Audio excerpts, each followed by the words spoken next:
Durante semana nos llegan versos bíblicos y yo quisiera anotar, no voy a leer todos los versos bíblicos de la semana, solamente voy a leer el del día, creo que es miércoles que nos llegó si no estoy mal, Filipenses 1, 20 y 21. Mi ardiente anhelo y mi esperanza, nos dice aquí el apóstol Pablo, mi ardiente anhelo y mi esperanza es que en nada seré avergonzado. Es decir, qué objetivo de vida, ¿no? Sino que con toda libertad, ya sea que yo viva o que muera. Qué cosa, ¿no? Ahora como siempre, Cristo será exaltado en mi cuerpo. Y uno dice, ¿por qué no dijo en mi alma? Yo estaba pensando en lo que comía, en cómo hablaba, en cómo se vestía, en cómo aprovechaba su tiempo. Cristo será exaltado en mi cuerpo. Y remata con esta sentencia que espero que los discípulos del Señor, son de esas sentencias bíblicas que vamos aprendiendo en el camino de memoria, porque para mí el vivir es Cristo y el morir es. Y cuando estamos con familiares en sus últimos momentos, cuando nosotros estamos en las angustias de la noche, asustados, porque tememos al dolor, estas palabras son extraordinarias. La pregunta del catecismo de hoy: ¿permitirá Dios que nuestra desobediencia e idolatría queden sin castigo? Y la respuesta: no. Todo pecado va en contra de la soberanía, la santidad y la bondad de Dios, y en contra de su justa ley. Y Dios está airado por nuestros pecados con justa causa, y los castigará en su justo juicio, tanto en esta vida como en la venidera. Si usted está siguiendo nuestro catecismo, se dará cuenta que en la primera parte de este catecismo se busca ahondar mucho en las escrituras sobre el tema del pecado y de la justicia de Dios, de tal forma que podamos entender la gloria del Evangelio.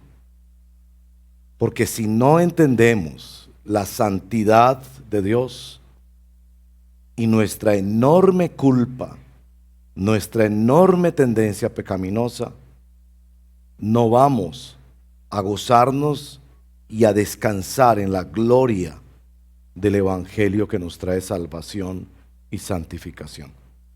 Precisamente de eso trata el texto que leeremos esta mediodía en Efesios capítulo 4, verso 17 al 5, verso 20.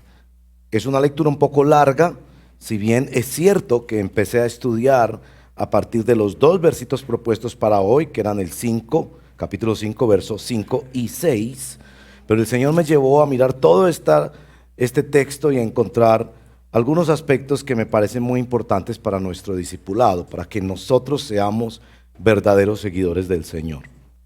Entonces voy a leer desde el capítulo 4, verso 17, hasta el 5, verso 20. Leemos la santa, poderosa y sobrenatural palabra del Señor.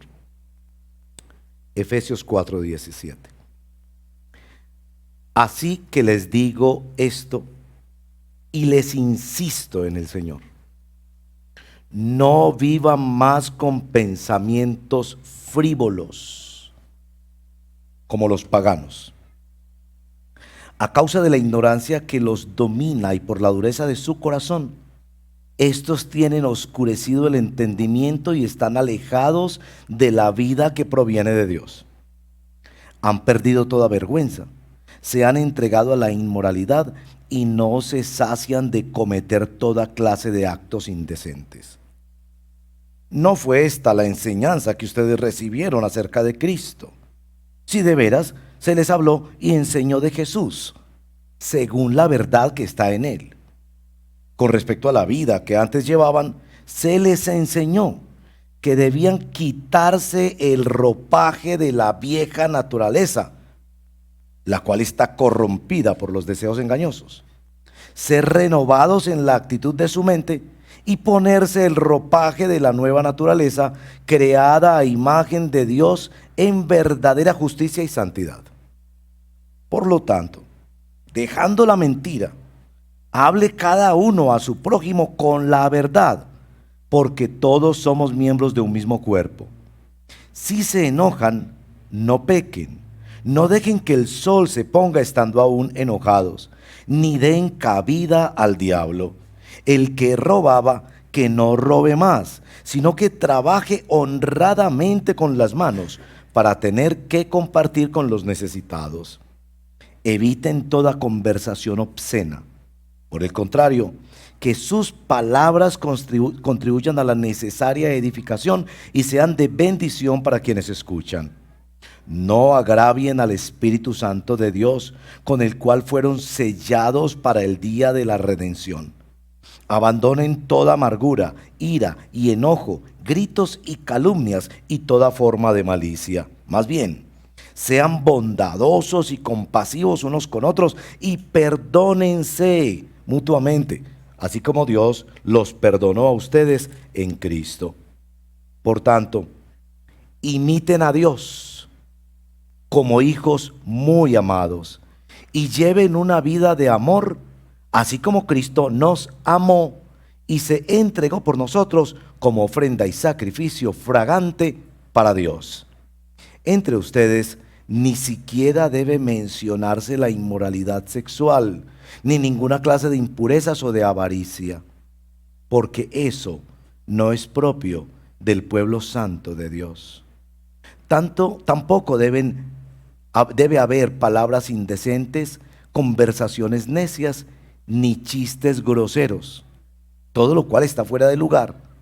Haya más bien acción de gracias, porque pueden estar seguros de que nadie que sea avaro, es decir, idólatra, inmoral o impuro, tendrá herencia en el reino de Cristo y de Dios. Que nadie los engañe con argumentaciones vanas, porque por esto viene el castigo de Dios sobre los que viven en la desobediencia. Así que no se hagan cómplices de ellos, porque ustedes antes eran oscuridad, pero ahora son luz en el Señor. Vivan como hijos de luz.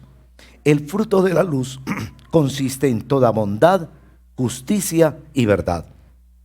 Y comprueben lo que agrada al Señor.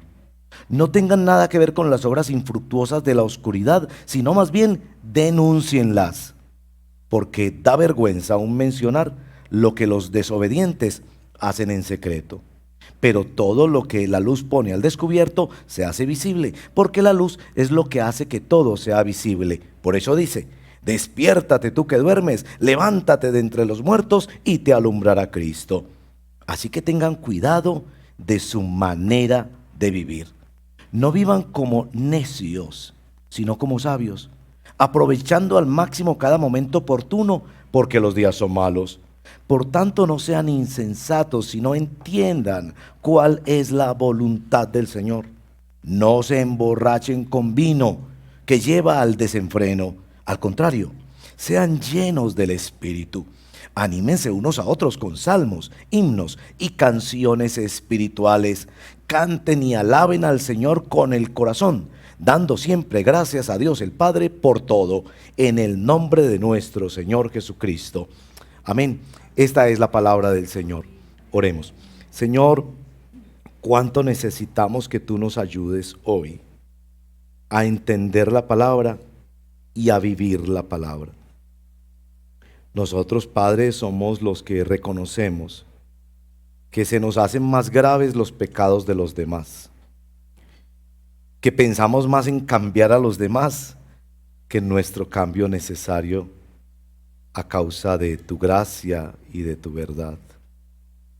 Ayúdanos, por favor, Espíritu Santo, a entrar en tu palabra sobrenatural, que es espada que nos hiere y que derriba nuestros orgullos y durezas, pero también es espada que nos defiende y que nos sana, que abre caminos nuevos para la nueva vida en el Evangelio que tú has prometido a todos tus hijos y tus hijas. Guíanos por favor en este momento. Guía a este siervo en su incapacidad para estas cosas tan gloriosas. Te lo pedimos en el nombre de Jesús. Amén.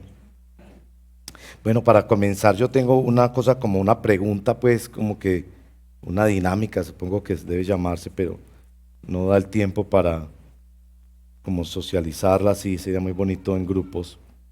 Ya vendrá el tiempo, el siguiente semestre, donde tendremos los grupos en casas, donde podemos hablar más todos. La pregunta para que pienses. Piensa en uno de los cambios que más te ha afectado en tu vida, para bien o para mal. Esos cambios que lo cambian a uno. Salir de casa, educarte para un oficio, una profesión, un nuevo trabajo. De pronto te cambió mucho también así el matrimonio o el noviazgo. Un cambio de residencia, tener un hijo, o aprender un arte, o jubilarte, o divorciarte, o la muerte de un ser muy querido, o un accidente. Piensa en cosas que han cambiado tu manera de vivir.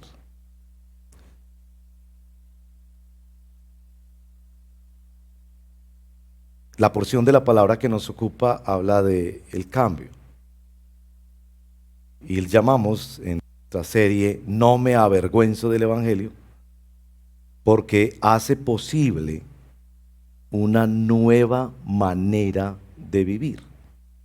Si tuvieran su Biblia y pudieran pasar una paginita atrás en lo que leímos, San Pablo dice ahí en el capítulo 4, verso 22 al 24, con respecto a la vida que antes llevaban, se les enseñó que debían quitarse el ropaje de la vieja naturaleza, la cual está corrompida por los deseos engañosos, ser renovados en la actitud de su mente y ponerse el ropaje de la nueva naturaleza, creada a imagen de Dios en verdad, justicia y santidad. Pablo usa como una metáfora del cambio, el cambio de ropa. No nos ayuda mucho esa metáfora hoy en día. En los tiempos que Pablo escribe su carta, la gente no se vestía como podía o como quería. La gente en los tiempos de Pablo se vestía como debía. Por ejemplo, un esclavo nunca debería llevar calzado. Se veían a un esclavo con calzado, inmediatamente lo capturaban, porque eso significaba que se quería fugar. Había unos colores y unos trajes para la clase alta. Si veían a una persona de clase baja con esas ropas, pensarían que se lo había robado o que algo no estaba funcionando bien. Tal vez sería como si yo me pusiera un uniforme de guarda de tránsito. Estaría haciendo lo que no soy. Pablo está diciendo, este cambio es que ustedes dejan lo que eran y ahora se ponen algo que Dios ha construido especialmente para ustedes. Esa metáfora sí es muy importante en los versos 22 al 24 porque indica nuestra participación en desprendernos y en renovar nuestra mente, pero la soberana y sobrenatural participación de Dios en construir un nuevo ropaje para nuestra vida. Y usa la palabra misma que se hace en la creación, hacer una nueva creación conforme a la imagen del que lo creó. Tal vez nos puede servir mirar el capítulo 5, el verso 8, donde da cuenta que precisamente ellos ahora son algo distinto a lo que eran. Como que el Evangelio nos está diciendo aquí en Efesios 5, ustedes antes eran oscuridad, pero ahora son luz en el Señor. Ese pero ahora es glorioso. Eso es glorioso. Es decir, que Dios ha hecho un cambio sobrenatural en nuestras vidas. Pero también en el verso 15 viene esta exhortación que de alguna manera es la que empuja nuestro acercamiento al texto de hoy.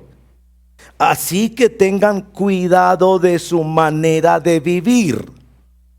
Y esta es, digamos, como la línea de pensamiento que somos llamados a vigilar muy bien nuestra forma de vivir y ver qué está pasando en nuestra forma de vivir.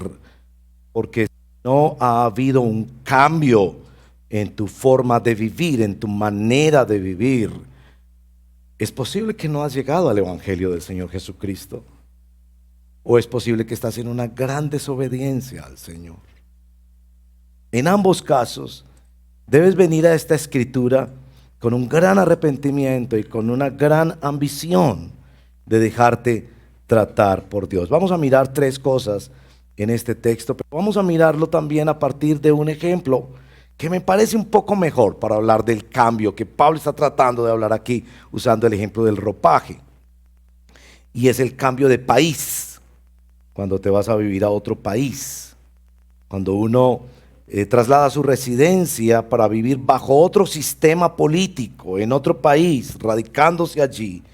Quizás esos contextos le ayudan a uno a entender que realmente uno ha sido puesto en otra situación, donde hay otro reino, otra realidad. Por ejemplo, si vas a estos países que tuvieron relaciones fundantes con el Imperio Británico, vas a ver que en la mayoría de ellos se manejan los carros, la cabrilla no está en el lugar que nosotros la ponemos, y en las carreteras se va por el lado izquierdo, no por el derecho. Y tú estás allá y te dicen, no, es que yo desde niño mi mamá me enseñó. No. Estás en otra situación. Y se habla otro idioma. Y pagas otros impuestos. Es otra realidad. Y Pablo está tratando de decirte, mira, si tú estás en Cristo, o si tú hoy vienes a Cristo en arrepentimiento y fe, tiene que haber un cambio de vida. Y cuando Pablo dice, yo no me avergüenzo del Evangelio, es porque el Evangelio precisamente hace eso, hace posible un cambio de vida. Lo primero que vamos a decir es que esa vida en Cristo es nueva, es sobrenatural y es diferente. Para entenderlo vamos a decir con la escritura que no es. Por ejemplo, en el capítulo 2, verso 1 y 3, dice que esta vida no es de acuerdo a la corriente de este mundo. Por eso cuando nos llaman locos, atravesados o más estilizadamente contraculturales, de pronto están diciéndonos lo correcto si es que ellos están viendo que nosotros no estamos navegando con los principios y valores que mueven este mundo. Del capítulo 4, versos 17 y 18, habla de estas personas con pensamiento frívolo. La iglesia, la Reina Valera los llamó vanidad de su mente o pensamientos huecos, que tienen su corazón endurecido, oscurecido su entendimiento y alejados de la vida que proviene de Dios. Y por eso nos dice, tengan cuidado porque esto es muy distinto. El Evangelio no se trata de una mejoría de nuestra vida, como si le añadiéramos a nuestra vida nuevos principios y nuevas prácticas religiosas o nuevas ideas sobre Dios o una nueva filosofía de vida. No es obra humana. De hecho, el Nuevo Testamento, cuando describe la vida en Cristo, la describe con los términos más radicales. Por ejemplo, Juan capítulo 3, nacer otra vez. Colosenses 1, ser cambiado del reino de las tinieblas al reino del Hijo del Amor, nuestro Señor Jesucristo. Romanos capítulo 5, ser transformado de un enemigo de Dios a uno que está ahora reconciliado y más aún adoptado como hijo de Dios. En Efesios, en esta misma epístola, capítulo 2, recibir la vida cuando estábamos muertos en nuestros delitos y pecados. Ahora, ¿qué es esta vida? Esta vida es la acción de Dios, no la acción del hombre. Es una acción soberana y sobrenatural que nosotros no entendemos completamente cómo. Sí sabemos con seguridad quién ha hecho esta gracia. Pero el texto que nos ocupa señala algunas cosas. Entre otras cosas, el texto por partida doble es un texto hermosamente trinitario. En el capítulo 4, verso 18, dice que esta vida proviene de Dios. Es decir, esta manera de vivir del Evangelio No proviene de nuestras intenciones o esfuerzos morales por ser mejores personas y acoger alguna religión que nos dé una plataforma para tener principios y valores morales. No, es una vida que proviene de Dios, no de nosotros o de nuestro esfuerzo. En el capítulo 4, verso 21, dice que esta vida es de acuerdo a la verdad, pero no a una verdad que a nosotros se nos ocurre, sino a la verdad que está en Jesús. Y nos dice que esta vida tiene la presencia de manera especial del Espíritu Santo, y que precisamente por eso no podemos contristar al Espíritu Santo, porque hemos sido sellados, garantizados con el Espíritu Santo, 4:20, y en el 5:18 es una vida en el Espíritu que quiere expresarse a plenitud. Por eso se nos ordena que seamos llenos del Espíritu Santo. Bueno, si ya eres cristiano o cristiana por la gracia de Dios, es muy importante que pongas tu mirada en los versos 10 y 17, porque esos versos dicen que lo que estamos haciendo aquí ha de ser una gran ambición de todo verdadero cristiano, y es comprobar y entender cómo es que opera esa vida y cómo se vive en la voluntad de Dios. Pero sin duda, Pablo aquí quiere explicar que esta sobrenaturalidad de esta vida no es como sería para Aladino y su lámpara maravillosa. Es decir, la sobrenaturalidad de la vida cristiana, mi hermano y mi hermana, no consiste en que usted encontró a Dios y lo frotó para que Él haga todo lo que usted necesita o desea. Eso se llama superstición, y en una forma menos cruda, religiosidad. La sobrenaturalidad de esta vida debería ser entendida más bien como la metáfora de que usted antes le servía a un esclavo cruel que se llamaban sus deseos engañosos. Piense por un momento en esa frase, deseos engañosos. Nada podría ser más terrible en un ser humano que esto de los deseos. Usted desea algo y usted piensa que porque lo desea es bueno, y resulta que lo que usted desea es veneno. Usted desea tirarse por un precipicio. Usted desea herirse a usted mismo. Deseos engañosos. Y ese esclavizador lo tenía usted esclavizado, y ahora ha sido pasado y puesto bajo otro que es infinitamente poderoso. Y esa metáfora de sobrenaturalidad de Dios ahora ha sido puesto bajo un Señor que es sobrenatural y bueno, soberano, y ya no eres esclavo de tu pecado. Ese cambio es sobrenatural. Es decir, no es la sobrenaturalidad de Aladino y la lámpara maravillosa, es la sobrenaturalidad de un siervo a quien le cambiaron sobrenaturalmente su Señor. Pero esa vida sobrenatural en Cristo es amenazada. Si miran conmigo allí en el capítulo 5, verso 6, Pablo advierte de la posibilidad de que aún teniendo esa vida seamos engañados. Y a mí me parece que esto debería ser una cosa muy seria para nosotros. Es decir, que aún teniendo la vida sobrenatural del Espíritu, estemos caminando engañados. Como quien tiene el remedio en la casa y se muere.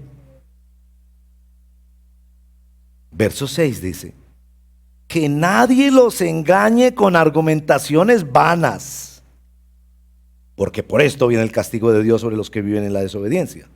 Así que no se hagan, verso 7, cómplices de ellos. Y lo que pasa realmente, lo que Pablo quiere explicar, es que nuestra forma pasada de vivir puede llegar a imponerse sobre nuestra forma nueva de vivir.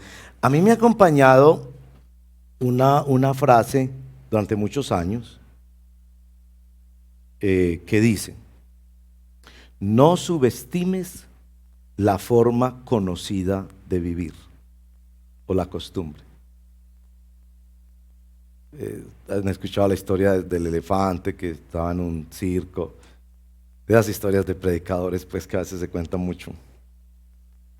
Que entonces el elefantito lo tenían ahí dando vueltas porque tenía una patica amarradita, ¿no? Entonces daba vueltas siempre en un mismo lugar. Y un día ya muy viejo lo liberaron, porque ya no querían seguir usándolo y que descansara un poco. Jubilaron al elefante. El cuento podría llamarse El elefante jubilado. Y entonces lo liberaron de su cadena, pero el elefantito siguió dando la misma vuelta. No menosprecies la forma conocida de vivir. Y esto es lo que pasa mucho con los cristianos. Y es que ya están viviendo en el Evangelio, pero están viviendo el Evangelio a la forma de la religión y a la forma en que concebían el mundo anteriormente. Y una de las cosas que más destaca Pablo, aunque él, voy a saltar aquí unos puntos, él sí claramente advierte de que este mundo está degradado y que este mundo da vergüenza lo que hacen en escondidas y aún se debe denunciar lo que hacen en escondidas. No obstante, para Pablo es más preocupante el pecado en medio de los cristianos. ¿Había pensado eso? Eso de llamarle mucho la atención a usted, que le interesan mucho esas cruzadas morales para cambiar a Colombia y para luchar contra el aborto y no sé qué. Y yo creo que hay lugar para eso, ¿ok? Hay lugar para eso. Pero a Pablo le preocupa mucho más el pecado en la iglesia que el pecado en Colombia. Sí, muy bien. La niña dijo que sí. Cuando animan al predicador. Muy bien.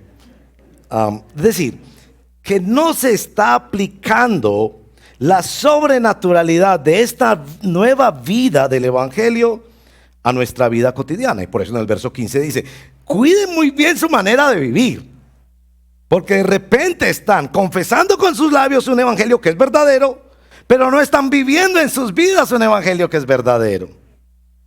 Entonces yo ayer le decía a los padres de familia, tan bonito ese taller, fue tan hermoso, los niños pasaron mucho mejor, porque tenían estaciones donde estaban conociendo atributos de Dios. Nada más maravilloso que enseñarle a tus hijos sobre los atributos de Dios, conocer a Dios. Si en algo han de alabarse, en conocerme, dice el Señor, y entenderme. Y con los padres estamos aquí hablando de la autoridad. Ustedes pueden ver esa de autoridad en el hogar, pueden ver esa grabación. Y les decía, una característica del cristiano verdadero es que entabla una batalla frontal por la fe contra su pecado. Es decir, si usted está aquí y yo le pregunto, ¿con qué pecado estás luchando en tu vida? Y usted se queda mirando para, ay, no sé. Yo me voy a quedar muy preocupado. Porque va a pasar una de dos cosas.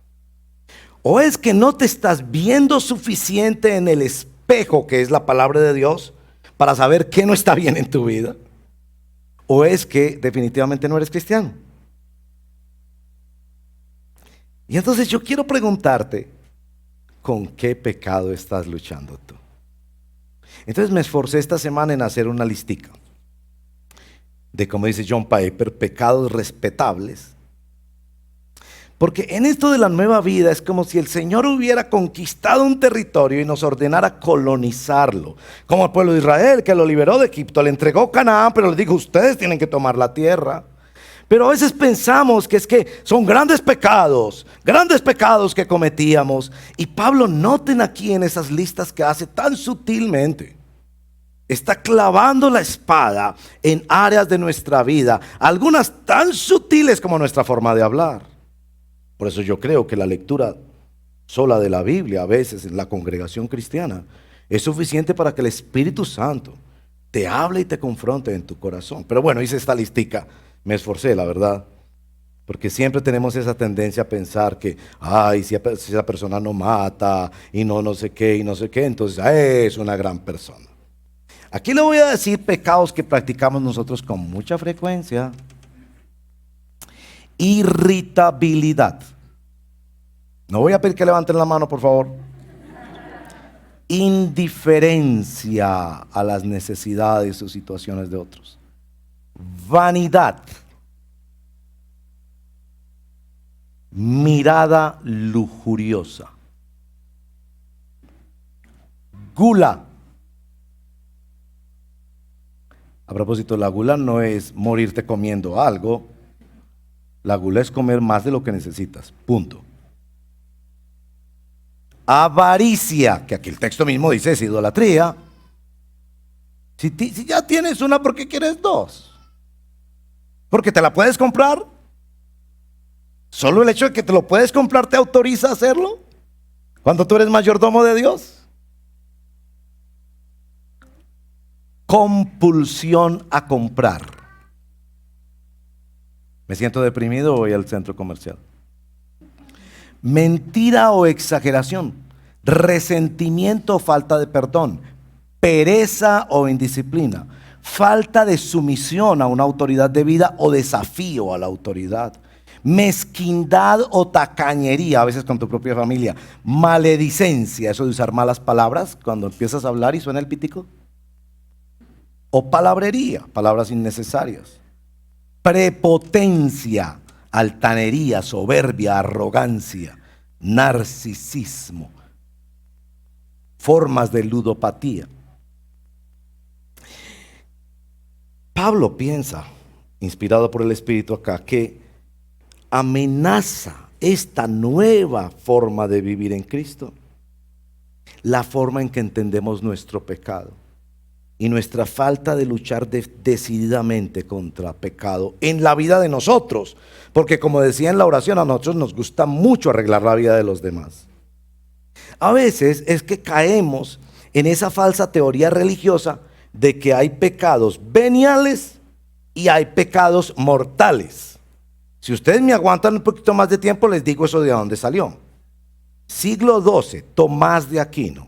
Fue Tomás de Aquino quien distinguió entre pecados capitales y pecados veniales. Y tenía razón, porque para él los pecados capitales, capita es cabeza, son de donde se originan los demás pecados. Pero en la Edad Media la iglesia lo cambió porque los curas no querían atender en el confesionario a las personas que venían a decir, no, padre, acúsome. No sé si te acuerdas. Acúsome, padre, porque yo le tengo como rabiecita a mi suegra. Entonces el cura te decía, no, vete y no peques más, pero la próxima vez tráigame algo más carnudito, algo más sustancioso. Entonces esos pecados veniales son esos que usted no necesita necesariamente ir al confesionario. Los mortales, eso sí, busque el confesionario y que lo cojan confesado. De ahí es donde viene esa expresión. Nosotros hemos caído en esa forma antibíblica e incorrecta de entender el pecado.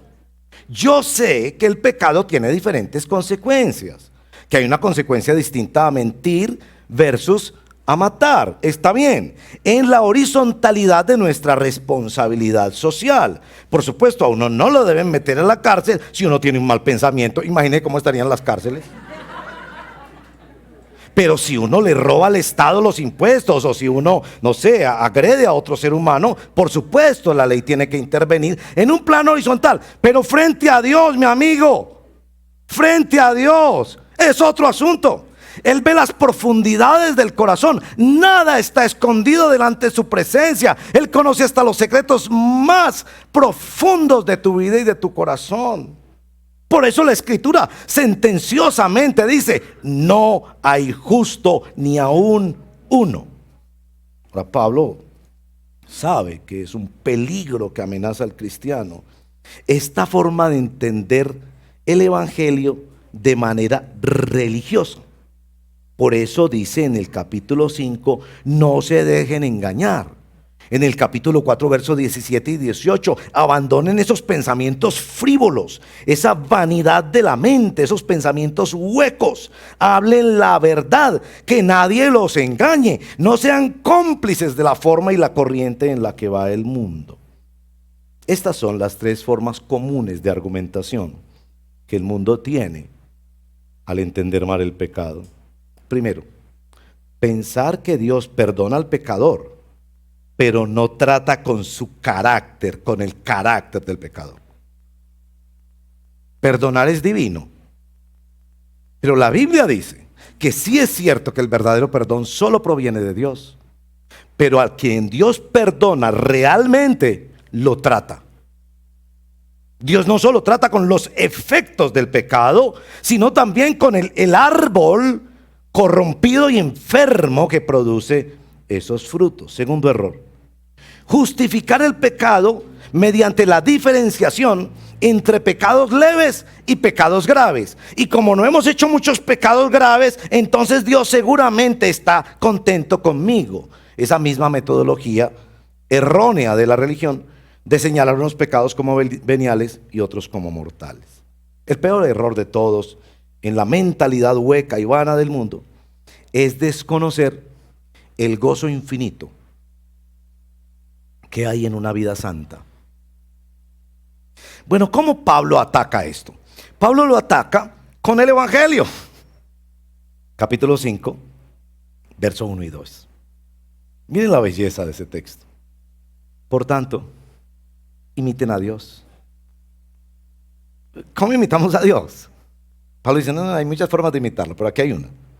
Como hijos muy amados. ¿Y cómo llegamos a ser hijos muy amados? Pablo se lo explica, este es el Evangelio, verso 2.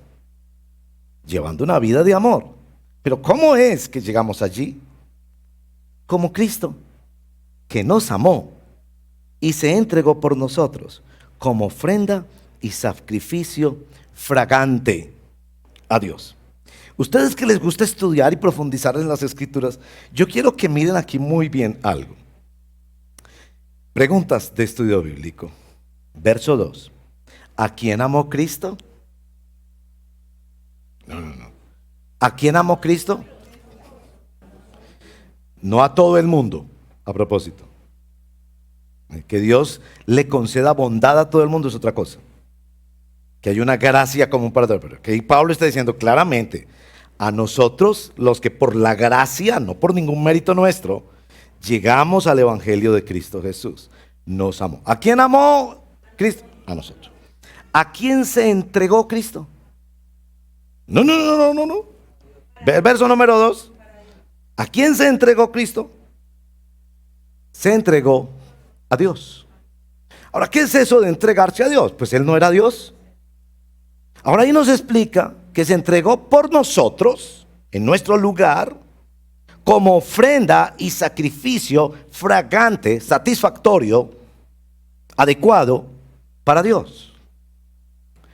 Nos amó a nosotros, pero se entregó a Dios. Este es el Evangelio. El origen del Evangelio es el amor de Dios por su pueblo que quiso redimir. La estrategia del Evangelio es que la segunda persona de la Santísima Trinidad, nuestro Señor Jesucristo, hecho hombre, se entregó en nuestro lugar para satisfacer la justicia de Dios y para que nuestro perdón fuera objetivo y justo. Nosotros los pecadores, como decimos en ese precioso himno, glorioso intercambio, nuestro pecado del pueblo de Dios, de los hijos de Dios, fue puesto sobre Cristo y la justicia y bondad de Cristo fue puesta sobre nosotros. Entonces Pablo ataca el problema de cómo se entiende pecados veniales, mortales y como todo eso diciendo, Evangelio. Dios por amor tuvo una estrategia de salvación y quienes son acogidos en esa estrategia de salvación tienen una nueva vida. Pero por supuesto también Pablo, teología del pecado y de la santificación. Miren por ejemplo allí esa interesante teología del pecado en los versos 3 y 4. Entre ustedes ni siquiera deben mencionarse grandes pecados como inmoralidad sexual, ni ninguna otra clase de impurezas o de avaricia, porque eso no es propio del pueblo santo de Dios. Pero ese verso 4 tampoco. Pablo pone en el mismo nivel estos otros grandes pecados.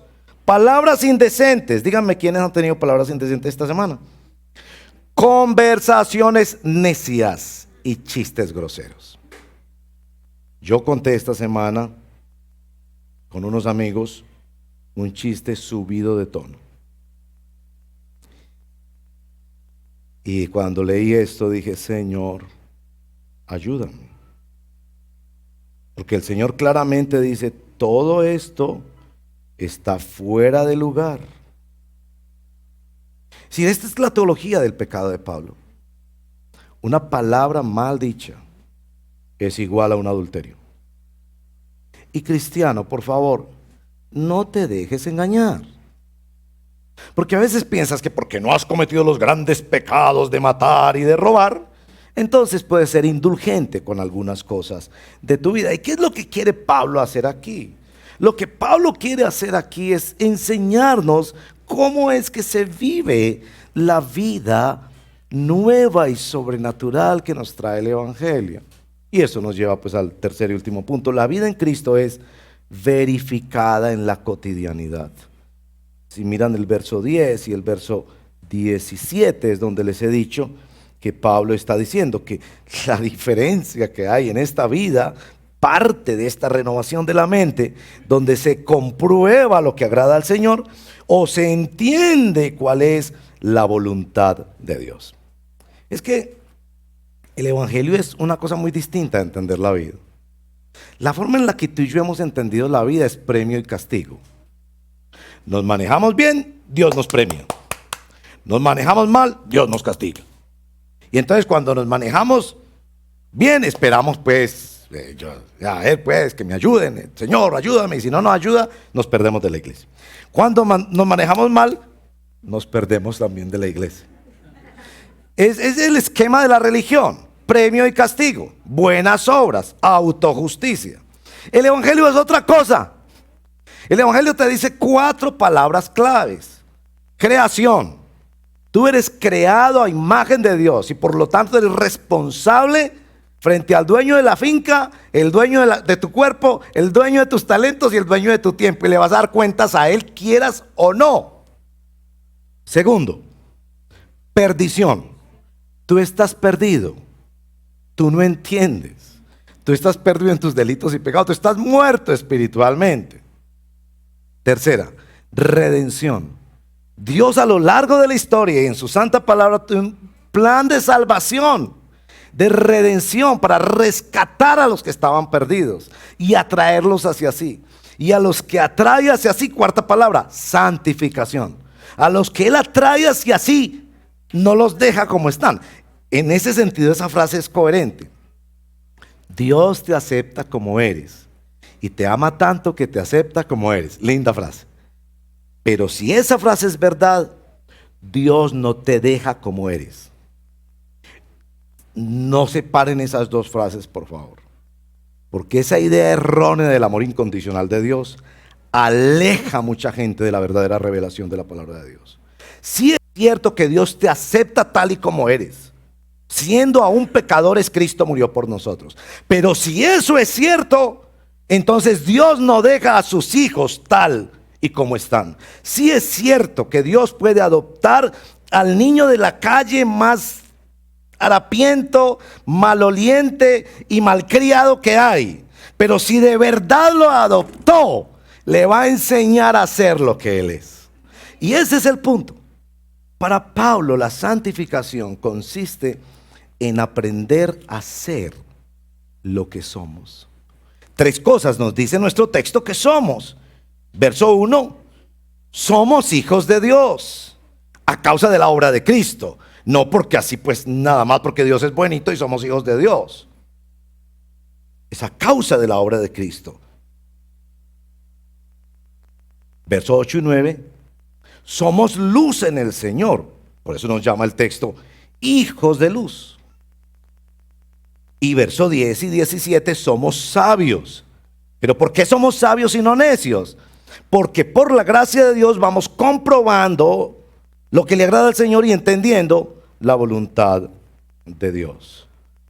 Yo pongo el ejemplo siempre, pues, yo a veces pongo como los mismos ejemplos. Esta mañana presentamos esta bebé tan preciosa, estaba toda la familia. Y les decía, a ver, ¿esa niña es una buena hija? Respuesta, es linda, es tierna, pero ¿es una buena hija? No. Es maleducada, desagradecida, inmadura, irreverente. Cuando han visto a esa niña orar si quiere y dar las gracias por la comida, pone a sus papás a trabajar todo el día y nunca ni siquiera le dice, pero ya es una hija. primero es hija. Después la tarea de los padres es enseñarle a ser hija. ¿Me hago entender? En el reino de Dios tú vienes a Cristo con tus harapos y por la fe en Cristo te arrepientes, por la fe en Cristo recibes su perdón y ya eres hijo de Dios. No tienes que saberte la Biblia. El ladrón de la cruz quizás no había nada de la Biblia, pero ya eres hijo de Dios. Él mismo le dijo: hoy estarás conmigo en el paraíso. Si hubiera tenido tiempo después de eso, hubiera aprendido a ser lo que ya era. A los matrimonios, cuando están en el altar, les digo: ustedes ya son esposos, pero ni se crean que saben cómo ser esposos, que se quieren, que no pueden vivir el uno sin el otro. Eso lo dicen mucho más, es como al principio, ¿no? Es que no puedo vivir sin él, no puedo vivir sin él. Yo sé que ustedes se quieren mucho, que piensan que tienen todo para triunfar, que no pueden vivir el uno sin el otro, y síganse diciendo eso, ojalá toda la vida. Lo que yo sí quiero aclararles es que ustedes todavía no saben ser lo que ya son. Ya son esposo y esposa. De aquí para adelante es aprender a ser lo que ya son. Y eso es el proceso de la santificación progresiva. Venimos a Cristo con nuestros harapos. Y si es cierto que Él nos perdonó, será también cierto que Él va a tratar fuertemente con nuestras vidas para que se manifieste la nueva vida que por su gracia Él ha instalado en nosotros. Conclusión. Ustedes notan que aquí el texto, como hace muy bien San Pablo siempre, es que concluye en la iglesia. Cuando lean los textos de San Pablo, analicen eso, por favor. Casi siempre Pablo hace todo un argumento teológico. Después presenta unas implicaciones prácticas de la vida cotidiana. Habla de que no cuenten chistes, que hagan esto con lo otro. Él no es el gran teólogo ahí, sino un gran pastor. Y después de eso dice: ¿y la iglesia? Y el texto termina diciendo: en la iglesia cántense unos a otros, anímense unos a otros, hagan todo para edificación. Porque en el capítulo 4, verso 25 dice: todo esto ha ocurrido en un solo cuerpo. Es decir, que la iglesia es necesaria para este proceso. El texto paralelo de Colosenses termina en la palabra de Dios en la iglesia. Este texto termina en el Espíritu Santo en la iglesia. La llenura del Espíritu Santo, de acuerdo a este texto, es un acontecimiento de iglesia. Para usted que pensaba que eso de la llenura era una cosa así como mística, por allá usted solito en la casa. Y en el texto paralelo de Colosenses es la oportunidad de que la palabra de Dios habite con toda su riqueza, abundantemente en nosotros. Y ahí los plurales son muy importantes. Porque para crecer, hermanos y hermanas, necesitamos la iglesia. Si usted no se ha bautizado, bautícese. Si usted no se ha hecho miembro de la iglesia, hágase miembro de la iglesia. Es un proceso de un curso y de pedir que los hermanos reconozcan que usted es nacido de nuevo y camina con Cristo. Aplicación. Realmente aquí lo que se nos presenta es dos formas de entender la vida. Yo traté de explicarle que realmente son los dos tipos de religión. Hay solo dos tipos de religión. Ponga ahí el shintoísmo, el taoísmo, todos los ismos y el evangelio. Todas las religiones operan a partir del premio y el castigo. Usted se maneja bien con esa deidad y supuestamente pues esa deidad lo bendice. Y se maneja mal y esa deidad le retira la bendición o lo castiga. Premio, castigo. El evangelio funciona con estas 4 palabritas que yo le dije: creación, perdición, redención, santificación. Dígame usted cómo quiere ver el cristianismo, el evangelio, y cómo quiere ver su relación con Dios. Ese paradigma es fundamental para su vida. Segunda aplicación. Yo creo que aquí también hay dos formas de entender el pecado. Podemos entender el pecado dividiendo entre pecados que yo puedo aceptar en mi vida, como que no nos preocupemos mucho por eso, o pecados que sí son como muy graves y para eso necesito consejería y ayuda y liberación y no sé qué. O sencillamente llamar al pecado pecado. Y decir, como nos decían en el verso del miércoles, que habite Cristo con toda su plenitud en mi cuerpo. Es que nosotros pensábamos que el rollo del evangelio era para que estar en nuestro espíritu los domingos por la mañana cuando cantábamos. Y no en el cuerpo que come toda la semana, que no necesita levantarse a las 10:30 de la noche a buscar una chocolatina y un vaso de leche, porque eso no le hace bien a ese cuerpo y no está cuidando algo que es templo del espíritu. O eso de buscar en el Google chistes que no edifican. O eso de ir al centro comercial a comprar ropa que no necesitas. O eso de mirar lascivamente a otra persona y quitarle su dignidad como alguien que le pertenece a otra persona. Tú decides. ¿Quieres seguir mirando el pecado como, ay, sí, me voy a alejar de los grandes pecados de mi vida? Y hay unos aquí que mirar unas cositas de vez en cuando, tomarme unas cositas de vez en cuando, decir unas cositas de vez en cuando. Esa es tu decisión. Lo que yo te quiero advertir es que cuando el Señor dice pecado, es pecado. Y si tú no eres todavía hijo o hija de Dios, teme. Pero si tú eres hijo o hija de Dios, también teme. Porque no solo entristeces al Espíritu de Dios, sino que Dios te disciplina. Él es serio en ese tema. Si es tan serio en habernos adoptado, va a ser muy serio en criarnos. ¿No es así? Si Él fue serio en dar la vida de su Hijo para perdonarnos y adoptarnos, va a ser muy serio en que caminemos con Él.